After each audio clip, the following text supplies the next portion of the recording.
বাবুটাকে তোমরা মেরেই যখন ফেলবা তাহলে চোখ উঠানোর কি দিয়ে দরকার ছিল? এ যেন একটা মায়ের চোখের পানির প্রতিশোধ।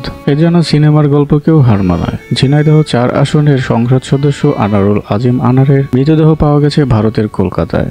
এর পূর্বে সপ্তাহখানেক নিখোঁজ ছিলেন তিনি। ঝিনাইদহ জেলার কালীগঞ্জ ঈশ্বরা গ্রামের অধিবাসী ও কালীগঞ্জ কলেজের এইচএসসি প্রথম বর্ষের মেধাবী ছাত্র মহিউদ্দিন সোহানকে 2016 সালের 10 এপ্রিল তুলে নিয়ে যায় পুলিশ। সোহানের অসহায় বাবা মা সেদিন পুত্রের সন্ধানে কয়েক শত গ্রামবাসী সহ গিয়েছিলেন ঝিনাইদহ 4 আসনের তৎকালীন এমপি আনারুল আজিম আনারের কাছে। মেধাবী ও চরিত্রবান সোহানকে মুক্তির বিনিময়ে উপস্থিত গ্রামবাসীর অনেকে বলেছিলেন, প্রয়োজনে আমরা আওয়ামী লীগ করব, তবুও সোহানকে ছেড়ে দিতে বলুন। প্রতি উত্তরে এমপি সাহেব বলেছিলেন, আওয়ামী লীগ করার লোকের নাকি অভাব নেই। এরপর 20 এপ্রিল 2016 তারিখে কালীগঞ্জ থেকে প্রায় 50 কিলোমিটার দূরে চুয়াডাঙ্গায় সোহানের গুলিবিদ্ধ লাশ পাওয়া যায়।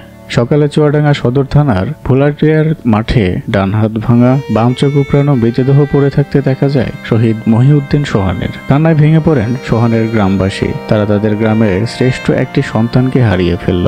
শহীদ সোহানের মা সেদিন আর্তনাদ করে বলেছিলেন, মারবেই যখন আমার বাবুটারে, চোখ দুইটাকে তুইলা নিলে কেন বাবুর? নিখোঁজের 10 দিন পর ঝিনাইদহের কালীগঞ্জে কলেজ ছাত্র সোহানুর রহমান সোহানের গুলিবিদ্ধ মরদেহ উদ্ধার করা হয়েছে।